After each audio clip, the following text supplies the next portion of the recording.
Saudações e muito bem-vindo a este que é o seu e o nosso programa Doa Quem Doer. Hoje, o nosso convidado é o Dr. Rui Secola, docente da Universidade de Licungo, e é com ele que vamos conversar nos próximos 50 minutos neste seu programa. Professor, doutor, muito bem-vindo a este nosso e o seu programa Doa Quem Doer. Muito bom dia a todos. Obrigado primeiro pelo convite que me foi feito para participar desse programa. Também aproveito e saudar a todos os que nos veem. Tenham um bom dia. Quem é este Rui Secola? Bem, Rui Secola é um jovem moçambicano, natural da província da Zambésia, concretamente na cidade de Quelimane. Venho de pais, um da Maganja da Costa e outro de Mucuba, e sou esse agora,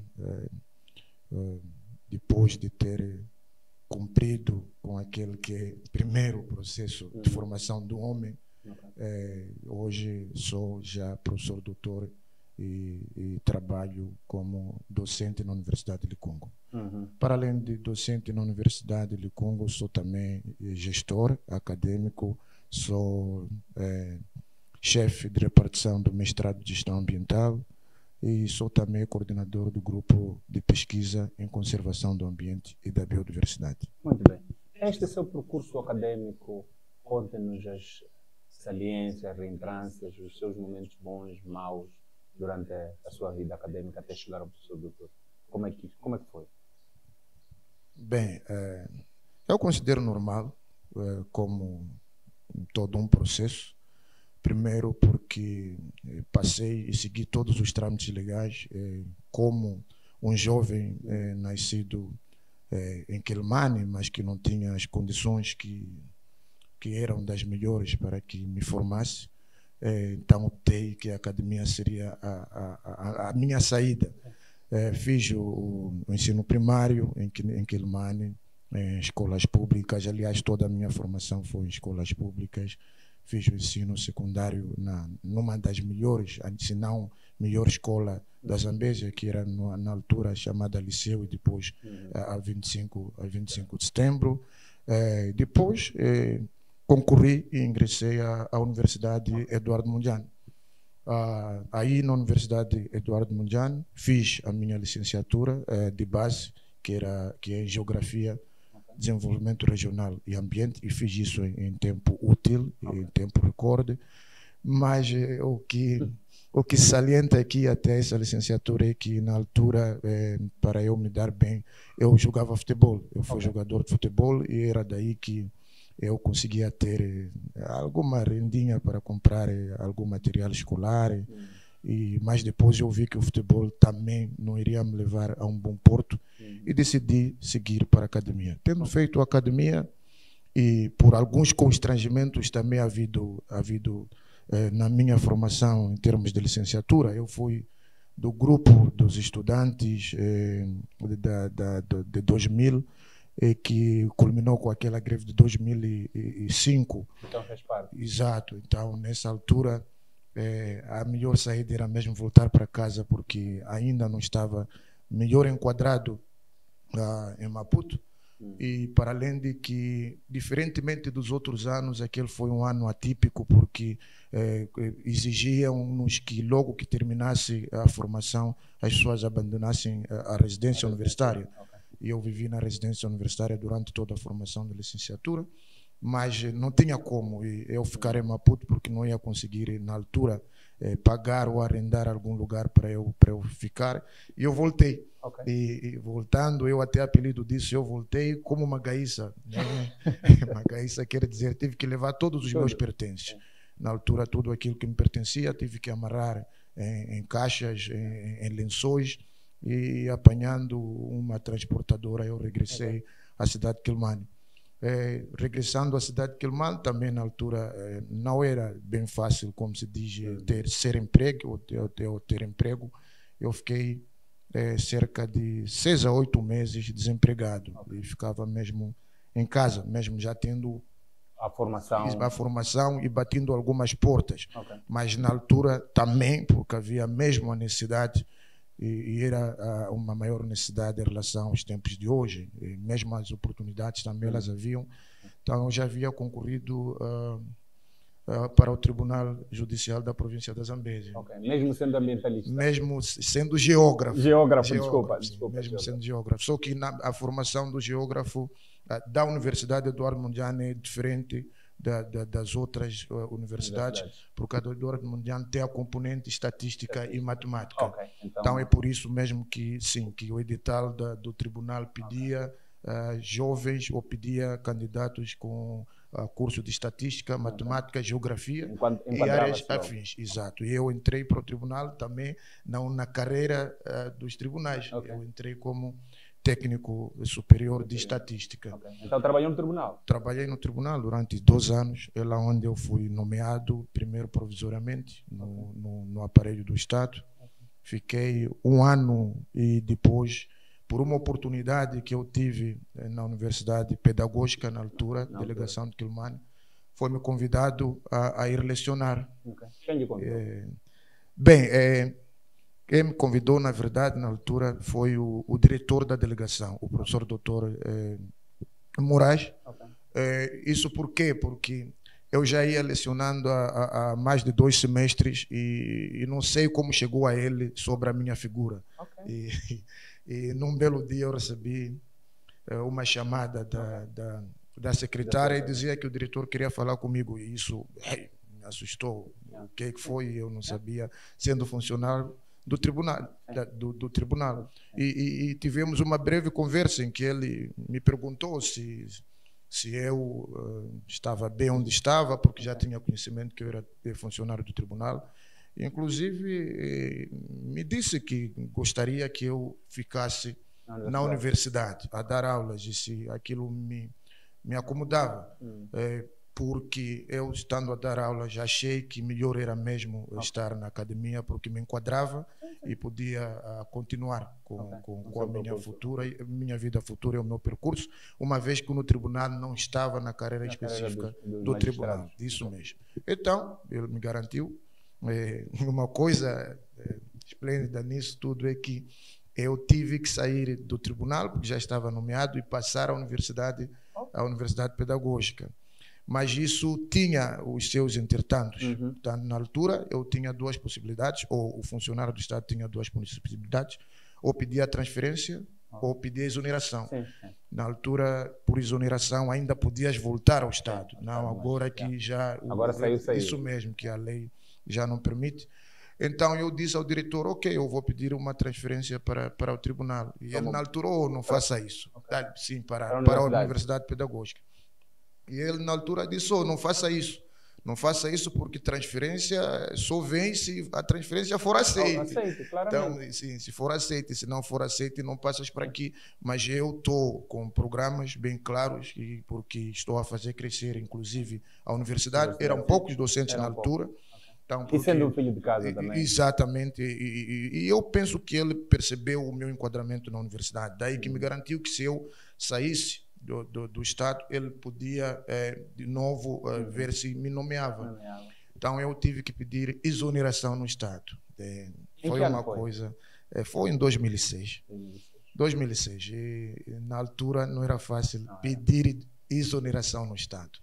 Mas eu também tinha simpatias no tribunal e a minha exoneração não foi rejeitada, porque o próprio tribunal já sabia que eu dava aulas, porque era tempo parcial, era permitido.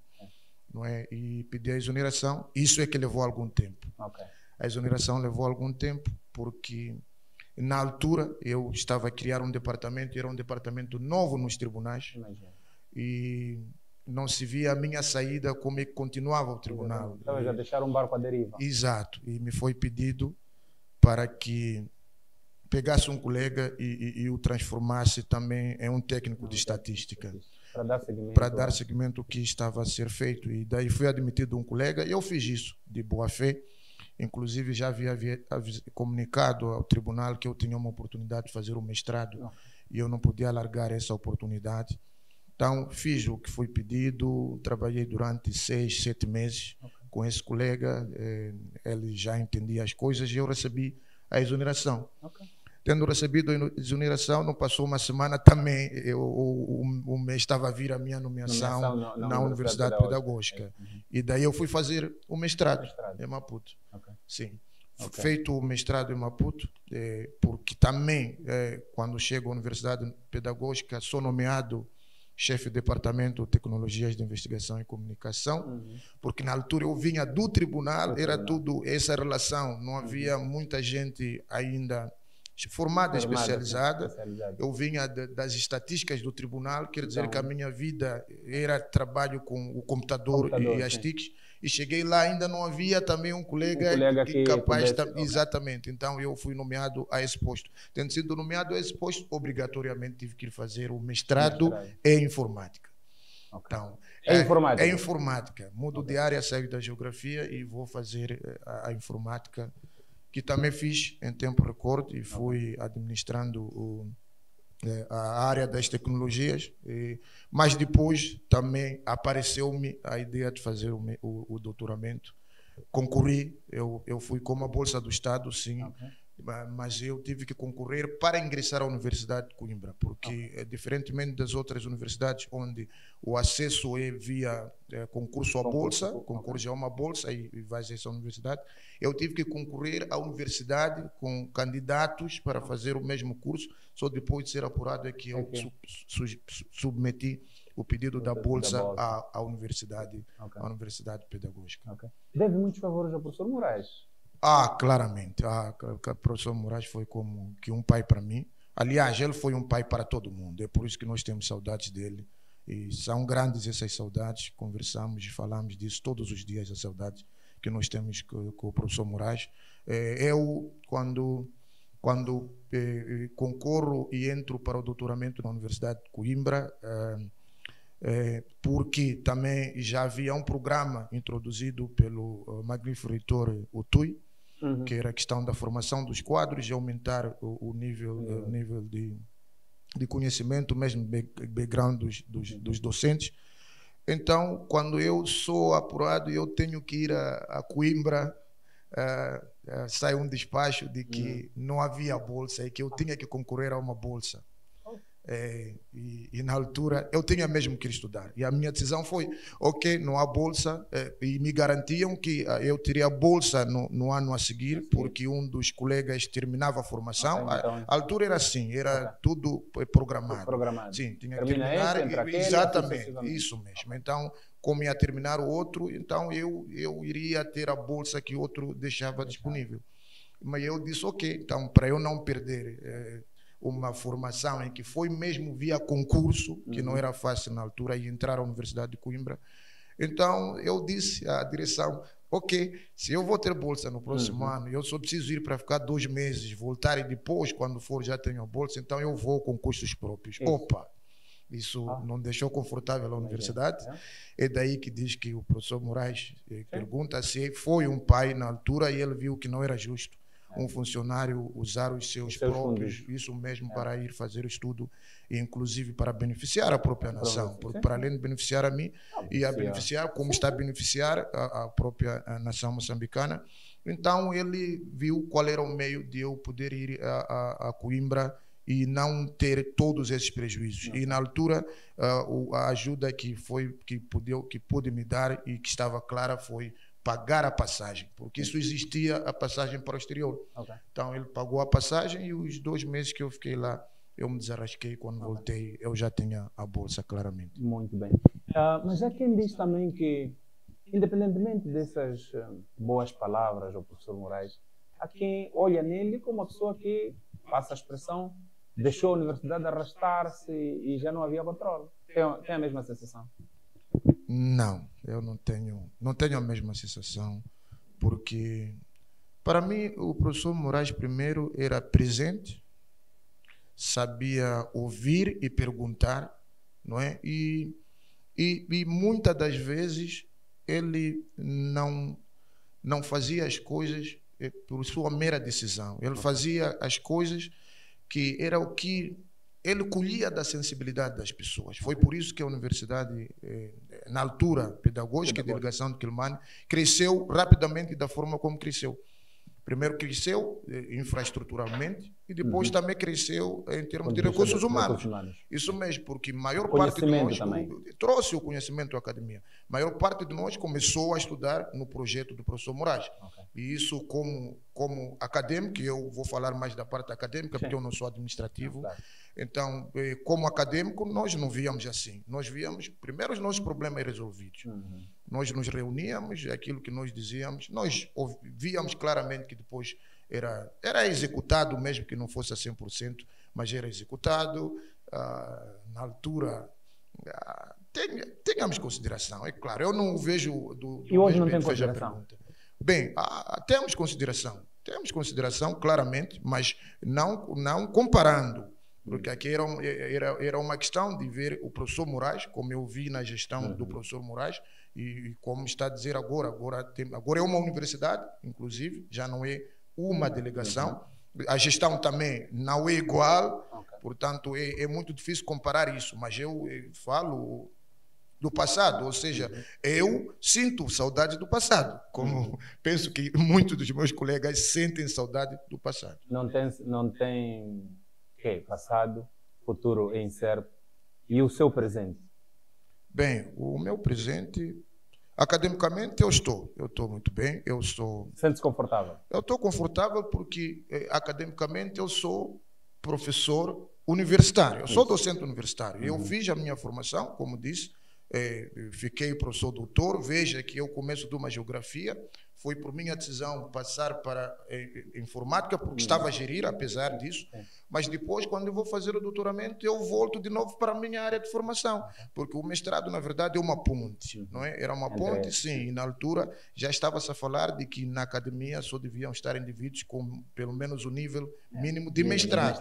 Então, era obrigado a fazer a informática. Como se não bastasse, eu venho de uma geografia da Universidade Eduardo Mondlane, que é diferente de ensino, então eu também aceito fazer o mestrado em informática porque era informática educacional, então onde eu ia ganhar também mais competências para a parte do ensino, ou seja, a parte pedagógica. Mas depois vou fazer o doutoramento na Universidade de Coimbra, que é um doutoramento em território, risco e políticas públicas. Volto para a minha área, que é a minha área de base. Que vinda das geografias. Da geografia. Tem liberdade de expressar-se livremente na universidade? Pelo menos eu tenho. Eu, Rui Sicola, tenho a liberdade tanto de me expressar na universidade como me expressar fora da universidade.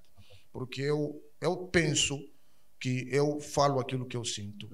Primeiro eu procuro no máximo ser pragmático, dar a razão a quem tem a razão, e também, se não tiver a razão, eu digo que não tem razão. Eu aconselho, eu consigo falar, quando diz tenho liberdade, por exemplo, eu consigo falar com o reitor da Universidade de Congo, abertamente. Por quê? Primeiro, eu conheço antes dele vir para gerir a Universidade de Congo, vi essa liberdade. Segundo, porque mesmo ele é aberto a nos ouvir. Se marcas um encontro com o reitor, é só dizer quero conversar sobre a vida da universidade, ele te ouve. Não é? Se escreves uma mensagem para o reitor e ele acha que estás na razão, ele também responde. Então, eu vejo a liberdade, ou seja, não vejo a liberdade vedada na universidade. Este é um sentimento seu. Mas, assim como disse, tem uma liberdade e deu aqui vários exemplos. O diálogo com a reitoria, neste caso com o reitor, no caso particular. E a vice também. E a vice também, muito bem. A academia de ontem e a academia de hoje.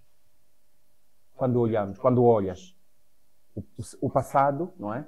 Hoje há muita juventude a ingressar às universidades, mas também diz-se que a qualidade não é a mesma, não é? Isto é um problema da base ou encontramos aqui ao meio, se calhar? Qual é a sua explicação como acadêmico? Bem, primeiro eu vou concordar, tá? Isso eu não vou desmentir. A qualidade do ensino baixou, e baixou muito. Pode parecer que nós, da minha época, queremos o mérito disso, mas não. Nós estudamos primeiro de forma sofrida, mas depois tivemos muito bom aproveitamento. Primeiro, é claro, tínhamos bons docentes, e nós também éramos muito aplicados e dedicados. E hoje não há bons docentes? Podem haver bons docentes, mas não acredito que existem bons estudantes ou bons alunos. É assim, o problema é que à medida em que nós fomos crescendo em termos de desenvolvimento, não o desenvolvimento como tal, mas o crescimento. Muita gente ganhou algum poder em relação àquele poder que tínhamos anterior. Nós antes estudávamos porque éramos filhos de povo. Sim, não tínhamos nada. Era a saída. Pensávamos que era a nossa salvação. Isso mesmo. Como eu disse, eu joguei futebol. Eu tinha que ir à escola e ir jogar futebol, mesmo no nível de base, até 12ª. Fui à Universidade Eduardo Mondlane, também porque eu, quando cheguei, dormi no chão, no prédio de 8 andares, mas no chão, quer dizer que era pobre realmente. Eu me via a ir à escola de manhã e à tarde a treinar na acadêmica. Eu joguei na acadêmica 2 anos, porque era como eu via a maneira de eu ter mais alguma renda para eu sobreviver. Então, isso nos levava a ter claramente que o meu futuro é a escola. Mas os jovens de hoje, para além de ter muito mais oportunidades, não têm muita dedicação. Falo isso claramente. Os estudantes agora vão à escola para certificado. Então, pode não ser a qualidade. Nunca fiz um estudo como esse. Eu deveria falar isso com dados claros. Nunca fiz isso de um estudo qual é a qualidade dos professores de Moçambique. Mas eu vejo, não é? Eu vejo um desleixo na aplicação dos estudantes. Eles não se aplicam, porque o docente deve estar obrigado a se aplicar. Se eu tenho uma turma, um grupo de estudantes que me exige mais, eu tenho que dar mais. O estudante de hoje é aquele que consegue dizer: o meu docente não tem qualidade. Ele fala: meu docente não sabe nada. Não é? Por quê? Porque ele lê na internet, não é? Ele lê agora na biblioteca, porque são as coisas que existem, estão disponíveis, que antes podiam existir as bibliotecas, mas não havia muita disponibilidade de muita coisa como há hoje, mas eles não aproveitam isso para tirar proveito. Então, aqui há uma contraparte. Sim, há docentes muito preguiçosos, muito preguiçosos. Mas a questão da formação, vamos só buscar um exemplo concreto. O ingresso aos IFEs, os IFPs nesse caso, 10+2 ou mais 3, 12ª, acha que isso dá qualidade? Bem, em princípio deveria dar. Em princípio deveria dar. Como eu disse, eu devia falar isso com mais dados, isso mesmo. Mas se estamos a dizer que nós introduzimos um estudo, 12ª mais, o mais estamos a dizer que ele está a ir para lá para levar mais competências do que aquilo que ele tem. Significaria que ele, depois de ter essas competências, ele iria melhorar o processo de ensino onde ele vai lecionar. Mas, como disse, agora o problema é a questão de fazer 10+1, porque é a questão de ter certificado e logo ter acesso ao emprego. Estamos juntos. E depois, se vai encontrar estudantes que não estão dedicados, então aí também o ensino se perde, a qualidade se perde. Então, estamos todos a contribuir. De um lado, sim, a formação, mesmo se formos ver, é uma questão, se fizermos um estudo rápido, em termos das notas que os estudantes tiram, ela tem contribuição tanto do professor quanto do aluno. Então, eu vejo aqui, não é, as duas partes envolvidas nesse processo, e que quem pode melhorar esse processo de qualidade também são as duas partes. Ou seja, os professores têm que assumir e voltar a buscar a qualidade de ensino, principalmente aquelas que eles tiveram. Nós tivemos professores excelentes. Por isso que nós tivemos conhecimento. Na altura, pelo menos na cidade de Quelimane, antes de terminarmos a 12ª ou a fazermos a 12ª, toda a escola já sabia quais são os estudantes que vão para a universidade. Sem dúvida. Então, isso quer dizer que já se via a qualidade estava em todos nós. Hoje só há dúvidas, não é? As chamadas passagens automáticas não são parte de um problema também que fragilizam o sistema de... É um grande problema. A passagem automática, por exemplo, eu apelidei. Eu costumo dizer os jumping men. Né? Eu digo os jumping men. Isso venho dizendo já há muito tempo. Porque estás a ensinar uma determinada matéria e perguntas, mas isso vocês aprenderam? Todo mundo calado. Todo mundo calado. E uma das coisas é exatamente isso. É por não ter feito isso. Então, claramente que as passagens, tanto as passagens automáticas, aqueles exames que foram criados extraordinários, que o indivíduo faz quinta e depois não sabemos como aparece, ele já tem 7ª classe, isso também vai fragilizar. Ou seja, estamos... Mas como acadêmicos refletem isso? Bem, eu estou a apresentar a minha reflexão. Se tivéssemos em uma maior discussão e abertura, se for ver, muitas vezes isso discute-se a nível central. Não sei se poder político. Isso mesmo. Mas se voltarmos a esse tipo de reflexão, por exemplo, partir da academia, de pequenos grupos, até chegar, não é, a nível de topo, eu penso que teríamos uma melhor resposta em relação a isso. Porque há muita coisa aqui que nós discutimos, mas não é ouvida. Por exemplo, eu falo em sala de aulas, mas eu falo para um grupo de 300 alunos. E, feliz ou infelizmente, aliás, felizmente, eu tenho certeza que esses meus alunos vão fazer réplica, por causa da maneira como eu trato o assunto. Não é? Nós procuramos muitas respostas, que as respostas já estão lá. Por exemplo, por que a rapariga desiste da escola? Não é preciso dinheiro, nós já temos a resposta disso, mas isso está conosco. Não é? E nós, por exemplo, se formos chamados, eu sou chamado como academia para ir representar isso. Mas se começarmos a colher a nível de base, qual é a ideia, vamos escutar a nível das onde acontece, vamos escutar, chegamos às academias, já escutamos, vamos nos reunir e ver, havemos de ver que as respostas estão bastante claras e evidentes em relação a estes cenários. Tem estudantes também que não sabem muitas vezes ler e escrever. Bem, é o que eu dizia. Se formos a... alguém que está fazendo uma licenciatura. Exato, eu iria mesmo por aí. Eu vou contextualizar na universidade, porque eu, como não leciono nos outros subsistemas, então, mesmo na universidade, existem estudantes que escrevem torto num caderno que existem linhas. Existem estudantes que fazem a base isso. É que foi mal feita. Exato, é simples como isso. Se tu vais pegar, por exemplo, os professores formados nos IFEPs, até a escrita deles anima. Sim. Não é? Dá sensação de ler. Sim. Mas se vais pegar uma avaliação numa universidade, eu tenho estudantes claramente que vamos lá, levas muito mais tempo a corrigir essas avaliações do que a avaliação dos outros, só porque primeiro tens que entender o que ele quer dizer. Primeiro entender e depois, até inclusive, se fosse professor de português, que tem o dever corrigir os erros mesmo ortográficos. Nós não corrigimos, eu, por exemplo, não corrijo os erros ortográficos. Estás preocupado com aquilo que é? Exatamente, o que o estudante quer dizer, qual é o conhecimento que ele traz em relação àquilo que nós discutimos. Mas ele vem e escreve torto, isso claro, muito claro, temos sim. Muito bem. Estamos a falar da academia, a vida do professor Dr. Rui Sicola, docente da universidade. A sua forma de ser como pessoa, não é? Do lado externo, muitas vezes é confundida com o lado interno da universidade. A sua verticalidade, esta sua, não é? A sua frontalidade, não é colocada muitas vezes na academia como quem diz é de contra.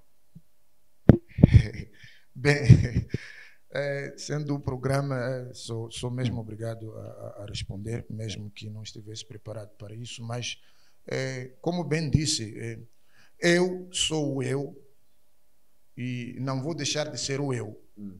Então, se eu sou ou procuro ser aberto, ser direto, ser pragmático acima de tudo, é porque eu sou assim. Mas isso é visto claramente. Eu sei que tenho colegas, o programa veio mesmo a doer. Eu sei que tenho colegas que não gostam de mim. Okay. Eles não gostam de mim por causa de como isso mesmo, como eu me manifesto. Mas eu não me manifesto externamente, eu manifesto internamente, ou seja, eu me manifesto na universidade. E na universidade eu manifesto aquilo que eu sou, como eu penso, aquilo que eu acho correto, porque apenas é academia e é um lugar onde devemos discutir ideias. E nós estamos a discutir pessoas. Mas logicamente que isso na Universidade de Licungo é claramente visto. Eu tinha colegas que não eram meus amigos, que agora já são meus amigos, porque começam a me entender, eles agora estão a me entender. Eu tenho um comportamento que mesmo fora, para além, mesmo para assuntos externos, eu decidi assumir o que é que eu prefiro ser, como é que eu penso, o que é que eu vou, onde eu vou. Então, isso claro que vai trazer constrangimentos. Alguns dizem, continue, outros dizem não, porque depois já não... se sentiu isolado desses colegas? Muitas vezes. Inclusive agora, né? Agora. Sinto-me também isolado de alguns colegas que não concordam com o que eu digo, mas a maneira não seria afastar ou vamos lá isolar. A maneira clara seria discutirmos e ver o porquê que eu penso assim. Acha isso cobardia? Claramente, claramente. Okay. Muito bem. Nós vamos à segunda parte deste programa. Portanto, vamos a um intervalo e voltamos dentro do Descarte de hoje. Até já.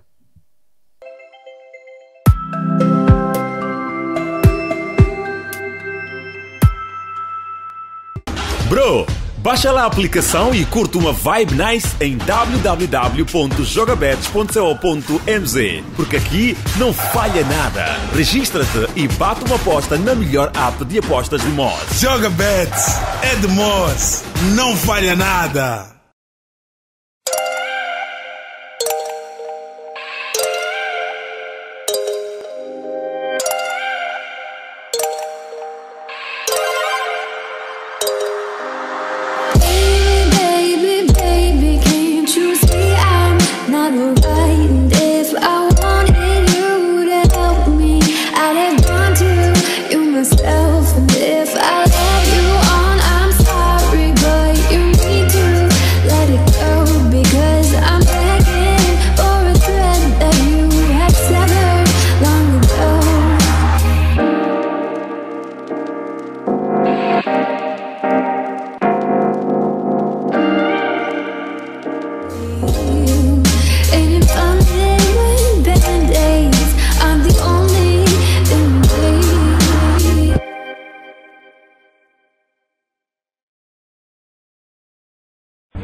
Uma notícia pode ir mais além. Aqui procuramos entender com quem sabe. Buscamos mais elementos que você precisa saber.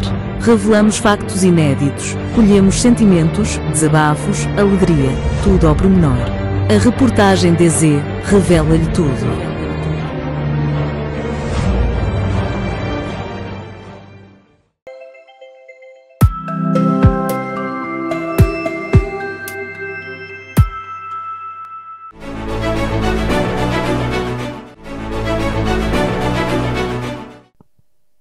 Estamos na segunda parte do nosso do Akendoer.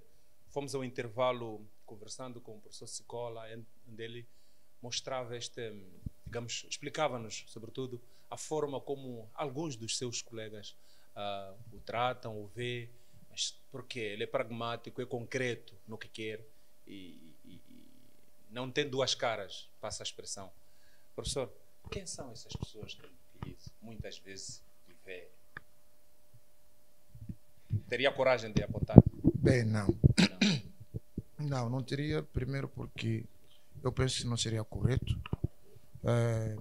Essas pessoas que eu afirmei mas que me veem vão ver, certamente. Isso mesmo, e cada um que vir o programa há de se sentir no lugar de que se é ou se não é, porque algumas delas eu mesmo converso com elas e procuro dizer e esclarecer que não é uma questão pessoal quando eu falo, é uma questão mesmo de olhar para a academia e procurar o crescimento, porque é isso que eu sempre luto, é para o crescimento da academia e de todos nós. Né? Professor, vamos olhar a outra componente, que é a política doméstica no país. Como académico, certamente que não está alheio ao que se passa neste país. E também na província, e quiçá na cidade de Climano, onde é residente, aliás, onde é natural e residente. Como é que olha? Que país temos? Bem, falando concretamente, o meu olhar vai de que muita coisa não está bem. Muita coisa não está bem significa termos um país onde existem várias discussões e são apresentadas várias propostas de solução, mas elas não são aceitas, né? E daí que começam a aparecer pessoas com um pensamento contra. Isso não é problema algum. O exemplo concreto é de Quelimane. Claro que a política que se vê é aquele desafio. Começamos primeiro por aqueles desafios passados em que tínhamos um edil que discutia com o governador. Então, nós de fora não vemos isso muito bem, porque a política não é isso. Na política, na verdade, é cada um mostrar e demonstrar aquele que é o seu pensamento, não é? E também saber ouvir e claro, dar espaço aos outros para poderem falar e também poderem ajudar a decidir. Professor, tem alguma convicção política? Bem, claramente convicção política que eu tenho. Né? Eu tenho uma convicção política, como eu tenho um clube de futebol, eu sou do Sporting, clube de Portugal. Já vai ser campeão, parabéns. Muito obrigado. Mas por vezes não concordo com o que está a acontecer no Sporting, dentro do Sporting, por exemplo. Não é? Costumo a discordar com as substituições do treinador, costumo a discordar com o lance dos jogadores, mas isso é a maneira como eu vejo o que está a acontecer no meu clube e é a maneira que tenho para participar no clube e na melhoria do clube. Não é? É assim que eu vejo, essa é a minha convicção. Por isso eu tenho um partido próprio. Quem me conhece muito bem, mas muito bem, sabe qual o partido eu estou a me referir. Eu não queria falar de nomes de partido. Mas pode sabe falar, que eu tenho. Pois. Qual? É do MDM? Não seria. não seria. Eu Ou tenho. É do PIMO? Não, nenhum desses. Qual deles? Bem, eu tenho um partido, já deixei bem claro aqui, inclusive sou desse partido há muito tempo. Se eu me recordo, em 1999, quando eu era estudante no liceu, e tratei o cartão antes de eu frequentar a universidade, ainda era mais novo, e frequentei esse partido até começar a discordar com algumas coisas, né? Discordo com muita coisa dentro do partido, isso não escondo. Que partido é?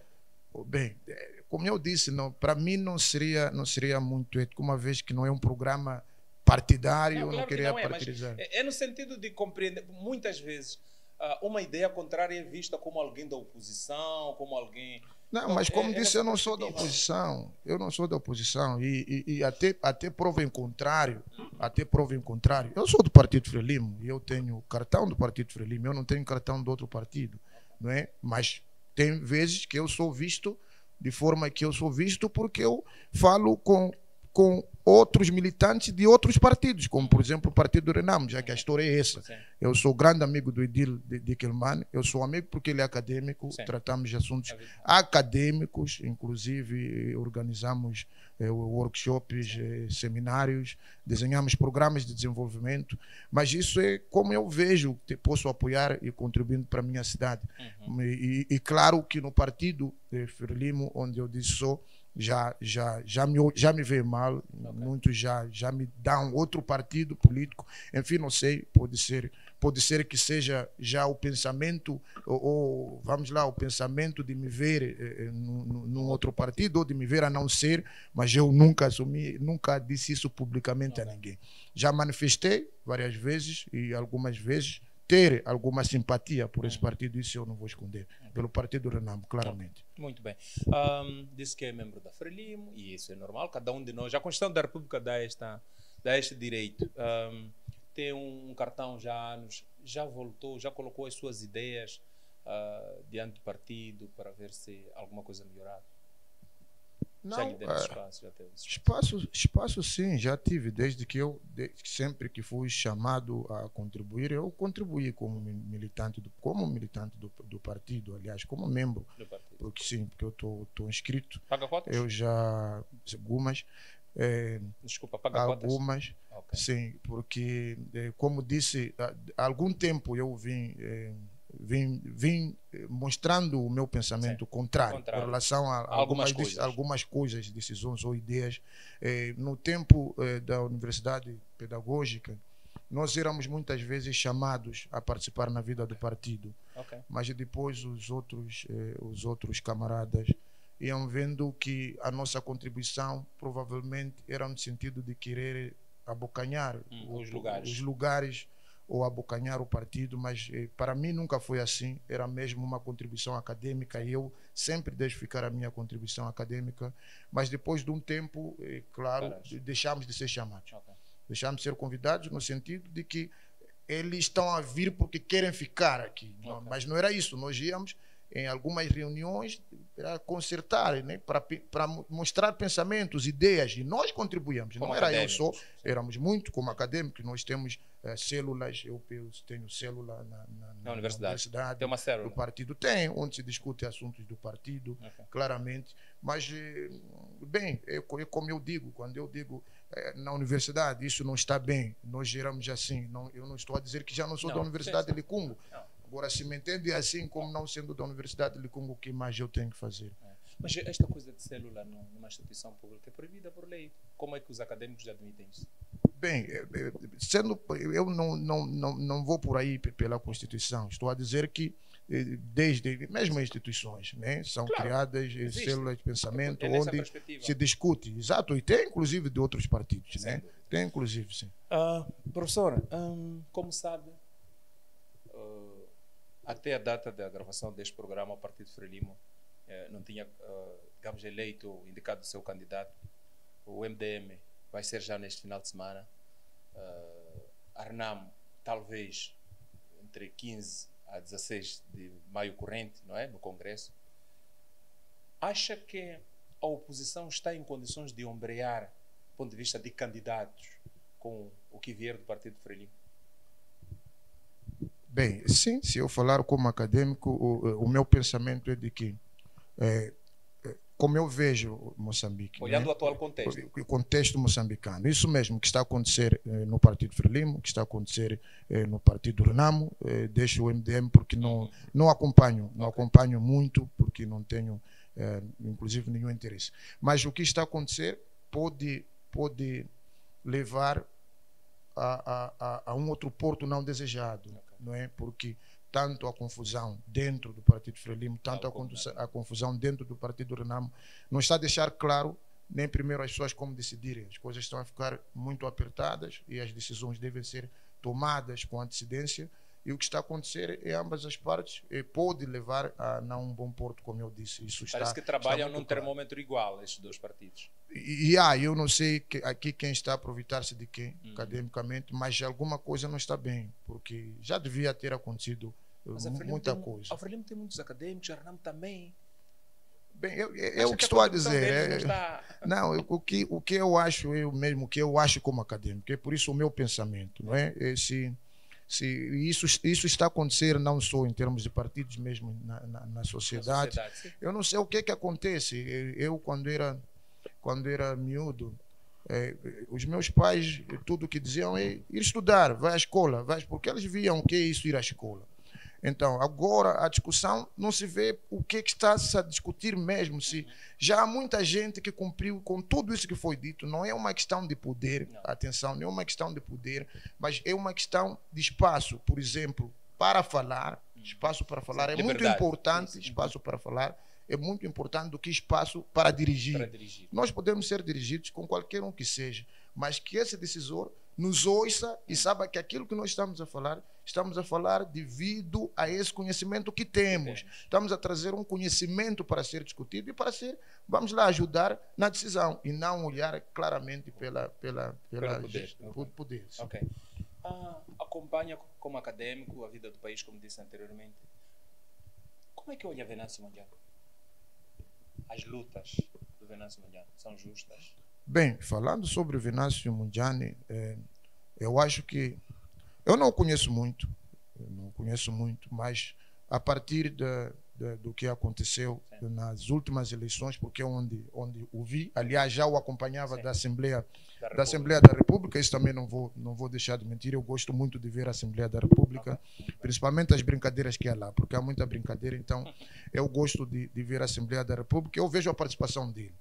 E ele levou essa participação dele, ou seja, ele usou esse nível de participação que ele tem e ele achou que podia, assim, vamos lá, a um nível mais alto, isso mesmo poder ajudar a tomar decisões diferentes e se calhar melhores.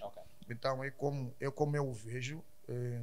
É acadêmico, sim, também é acadêmico e está numa luta, eu penso, justa, numa luta em que, quando és dito por pessoas que tens potencial, qual o problema de você assumir exatamente que você pode. Então, o Venâncio Mondlane só está a fazer isso devido ao que aconteceu nas eleições passadas, porque ele viu que tinha pessoas a lhe seguirem. Então, se tinha pessoas a lhe seguirem, ele está a usar isto para o que ele pretende. Eu não vejo nada demais não vejo nada demais mesmo. O presidente da República é presidente da República.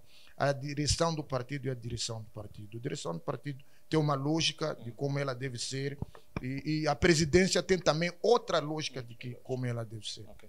Mas então, o Venâncio está ali. Não acha estranho o silêncio do professor Manuel de Araújo?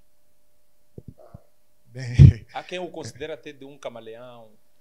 não, eu não sei, como amigo. disse, é meu amigo pessoal, isso eu já deixei ficar claro, é meu amigo pessoal, tenho estado com ele, tenho conversado com ele, não sei, não falo muito na política e nem falo muito também sobre esses assuntos, mas eu penso que ele era sim um potencial, isso já se viu, todo mundo sabe que também se ele entrar ou se entrasse nessa luta, eu não sei como está, como eu disse, não acompanho muito, então se ele entrasse nessa luta, também teria um potencial, porque ele tem potencial, ou seja, nós queremos pessoas como ele. Uma coisa, eu disse, é mesmo gestão de partido, outra coisa é gestão de um país, de uma direção, daquilo que quer que seja, né? O decisor tem que ser decisor mesmo, né? O partido tem muito mais massas, é muito mais fácil de decidir, enquanto que o país não é fácil de decidir. Não é fácil decidir, porque quando entras para uma governação já não estás a decidir apenas o seu partido, estás a decidir também os outros partidos. Então, há aí uma contraparte que tem que saber balancear e ter uma melhor ou uma decisão acertada. Então, eu penso que Manuel de Araújo, sim, se entrasse nesse fight, se entrasse nessa guerra, nessa luta, podia, assim, também ser um dos potenciais. Mas, como disse, não tenho muito a falar a respeito dele sobre nem a tendência, nem a intenção, por isso mesmo, se me pergunta como vejo, fica muito complicado. Acha que o Congresso de Climane, da Renamo, que vai ser em Climane, vai decidir alguma coisa para o país? Bem, eu penso que sim. Eu penso que sim, porque do pouco que tenho acompanhado, e se formos a ver a luta principalmente desses 12 edis, e posso pôr outros mais, principalmente desses 12 edis, e como está a comportar-se a bancada da Renamo, eles estão a deixar claro aquela que era a ideia do Partido Frelimo, por exemplo, em ponderar a juventude. E eu penso que a Renamo está a roubar isso do Partido Frelimo. Isso não é bom, está a roubar porque a Renamo está a investir nisso, a procurar ponderar a juventude. Então, não sei o que é que vai dar o tal congresso, eu não participo, nem tenho como participar, mas o que tenho a dizer é se saírem boas decisões, melhor para o povo moçambicano. Vamos voltar à academia. O aparecimento de muitas universidades, há quem diz até que, há quem compare-os com cogumelo. Há muita universidade. Como acadêmico, como alguém que, não é, a sua base toda é acadêmica, vê isso com bons olhos? Ou depois temos também esse problema de qualidade da formação do homem? Há muita universidade. Bem, podia comparar isso a um curso de saúde, por exemplo, há muito instituto de saúde. Bem, e eu penso que falava ou conversava sobre isso com alguém há dias, não passa mais de 2 dias, porque só o caso, vou usar só o caso de Quelimane, já vemos mais de 6 cores, 6 cores de camisetas que são institutos. E nós estamos a falar de formação de qualidade. A universidade está quase no mesmo patamar. Hoje, quase todas as universidades estão em quase todo o lado. E isso claramente que não é bom. É bom, sim, darmos acesso à educação, ao ensino superior, mas também não é melhor dar acesso ao ensino superior e sem qualidade. O que acontece? Vai acontecer que, para termos tantos institutos em Quelimane, são os mesmos professores que dão aulas em todos os institutos. Primeiro, eles tornam-se turbo. Tornando-se turbo, muda a qualidade deles. Não é possível você dar uma aula das 7 às 9 sobre um conteúdo e depois ir dar o mesmo conteúdo às 12, às 13h30. Há uma coisa que vai dizer nos que não vai dizer nos outros. Isso está muito mais claro. Então, eu também, né, ou eu sou da opinião que não deveríamos, já cometemos, não sei se o erro ou se o bem, já tem, mas devíamos fazer como a tomada de decisão das bombas, por exemplo, das bombas de combustível.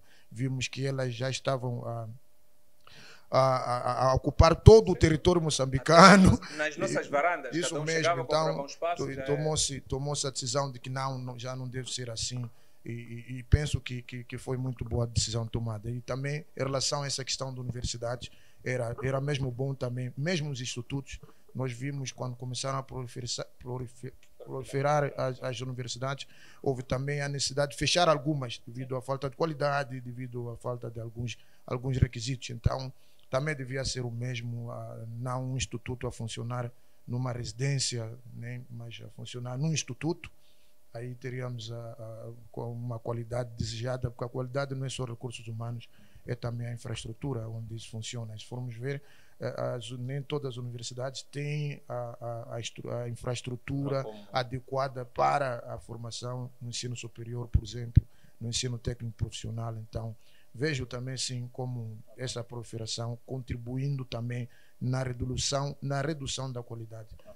Professor, eu vou saltar um bocadinho a esfera acadêmica, mas também a esfera política. Eu vou falar de uma esfera social. Tem as suas convicções políticas, já disse aqui, é público, que não é segredo, mas há uma coisa que gostava que esclarecesse. Tem um pai que é de um partido, uma mãe que é do outro. Como é às vezes gerir isso? Embora não seja, digamos, menor de idade para estar, não é? Em casa, mas há sempre alguma coisa que lhe chamam como filho, muitas vezes, certamente. Como é gerir isso? Bem, sobre essa questão de pai e mãe, até porque não foi difícil. Não foi difícil porque a minha casa, o lugar onde eu cresci, sim, que é a minha casa, por depois sair de lá, é um exemplo de democracia, um exemplo claro de democracia, onde vive uma mulher que é da Frelimo e vive um homem que é da Renamo. Mas eles não discutem isso. Okay. Eles não discutem isso mesmo dentro de casa. Se algum tiver que ir para o seu partido, é lá onde vai discutir. Mas quando voltam para casa, eles são marido e mulher. Eles assistem televisão juntos. É muito engraçado quando eles estão assistindo televisão juntos e nós estamos lá. Eles se provocam. Okay. E provocam, se fala assim, de um partido. Não, está a ver? Está a ver? Está a ver? Eles têm esses comentários, okay, no sentido de que vamos lá balancear quem está correto e quem não está, mas nunca no sentido de uma discussão de guerra. Lá não existe uma discussão de guerra e nós crescemos assim. É por isso mesmo também que levamos todo esse tempo lá. Nós somos 4 irmãos e dos 4 irmãos, todos a favor da mãe, é só vergice, e o pai sem ninguém, mas conseguiu haver um clima em casa, porque mesmo nós sabemos aconselhar, sempre nós quando estivemos lá sabemos dizer quem está errado, quem não está, não é? Podemos contribuir para a vida deles social. E é por isso que eles estão casados até hoje e continuam cada um com o seu partido. Nunca ninguém disse deixa de ser desse partido, passa para ser desse partido porque não está bem, ou passa para aquele partido porque não está bem. Nunca ninguém disse. 4 irmãos todos foram a mamãe, não foram ao papá, ok? Aconteceu, como os 4 somos do Sporting, com os 5, incluindo o pai do Sporting. Okay. Então, depois, vamos lá, nessa esfera, não sei como aconteceu, mas inclusive todos de casa somos do Sporting, tirando agora uma das irmãs que se casou e passou para o clube do marido, mas enquanto vivemos em casa, todos nós éramos sportinguistas. Sim. A sua cidade de Quelimane, como está? Bem, a cidade de Quelimane como está? A cidade de Quelimane está como está e todos nós vemos. Eu procuro contribuir nas minhas conversas com o Idil. Eu procuro de dizer o que não está bom, como disse, eu procuro ser pragmático. Eu não ia dizer algo que está bem, que não está bem. A cidade de Quelimane tem muitos buracos, isso é visível a olho nu. A cidade de Quelimane tem alguns problemas de saneamento, não é? A cidade de Quelimane tem uns problemas de mercados, que é esse desafio que o Manuel de Araújo, que é o Idil, ele procura enfrentar e resolver. E eu, sinceramente, nas conversas que tenho tido com ele, quando falamos sobre essas questões, que não é mais uma questão de governação, mas é uma questão de projetos de desenvolvimento, você não vai buscar projetos, vai vender projetos, que é para se reparar a estrada. Então, se eu falo isso, quer dizer que eu tenho um sentimento em relação à minha própria cidade, não é? Eu gostaria, seria muito bom se o Edil de Quelimane acordasse já daqui a 4 meses e Quelimane estivesse por regra. Isso seria de louvar e também temos o Edil para fazer isso. Não é? Elegemos mesmo, para isso. Mesmo que ele não seja do outro partido, mas é o Edil, temos que exigir ele. Inclusive, em minhas aulas, quando eu dou aulas, quando eu falo do ordenamento territorial ou qualquer coisa, e falo dessa questão do ordenamento territorial, eu digo, nós isso devemos cobrar ao edile, porque ele se fez eleger, ele se fez eleger para resolver esses problemas. Então, é assim como eu digo. Eu nunca digo a um estudante, por exemplo, não, cidade de Quelimane está bem. Vamos, não é assim como nós discutimos. Discutimos lá academicamente o que é que não está bem, por que é que não está bem, quem é que deve ser cobrado disso. Isso é academia, e a academia funciona assim. Mas, por isso, claro, quando vou para fora da academia, se eu tenho que falar com o Araújo, por exemplo, mas não vejo que ali podia fazer isso. É esse tipo de conversas que nós temos. Se ele ouve, se ele não ouve, aí já não é a minha parte, a minha contribuição. Pelo menos tenho esse espaço para mostrar aquilo que eu penso e olhar este como acadêmico me disse isso. Por quê? Porque eu não devia dizer isso. Então eu disse isso, é mais ou menos... Com que Quelimane sonhas? Bem, com grande futuro. Com grande futuro porque, mesmo que vem se anunciando, como eu disse, eu tenho acompanhado um pouco por tudo que se passa pelo país. A política não venho acompanhado muito, se não for em termos de telejornais, de coisas parecidas, mas em termos de programas de desenvolvimento, o que vem se falando, só nesse mandato que anunciou o presidente, o edil de Quelimane, se for concretizado, Quelimane sai do patamar onde está.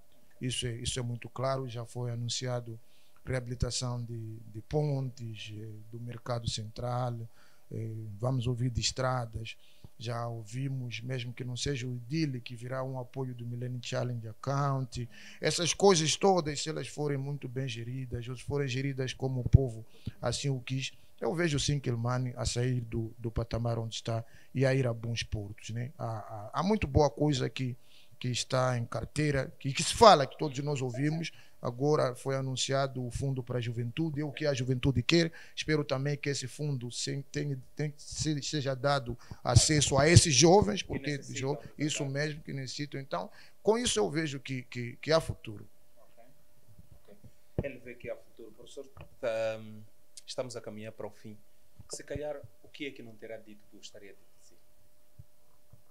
O que é que lhe veio no coração? Bem, o que não terei dito, se calhar muita coisa, mas posso não dizer mais. Se calhar até vou pedir desculpas a todos que nos veem, que nos assistem, que não concordam com o meu pensamento, que não concordam com as minhas decisões, algumas vezes, mesmo não sendo decisões de gestão, mas são decisões de posicionamento. Peço imensas desculpas, mas é assim como eu penso, é a contribuição que eu quero deixar. Aliás, qualquer homem tem que morrer e deixar legado, não é? Eu não podia estudar com o orçamento do Estado, inclusive eu estudei toda a minha infância até a este ponto com dinheiros do Estado moçambicano, não é? Porque eu cresci e estudei em escolas públicas, todas elas, fui fazer a universidade, o doutoramento em escola pública, também paga pelo Estado moçambicano. Então, peço imensas desculpas se tiver dito algo que doeu, porque doa quem doer, mas a ideia não era doer nem ferir a ninguém. A ideia era apenas deixar aquela que é a minha visão em relação ao contexto atual em Moçambique. Só Moçambique. mesmo antes de... Alguém terá lhe magoado ou terá magoado alguém de forma concreta? Sente mágoa com alguém?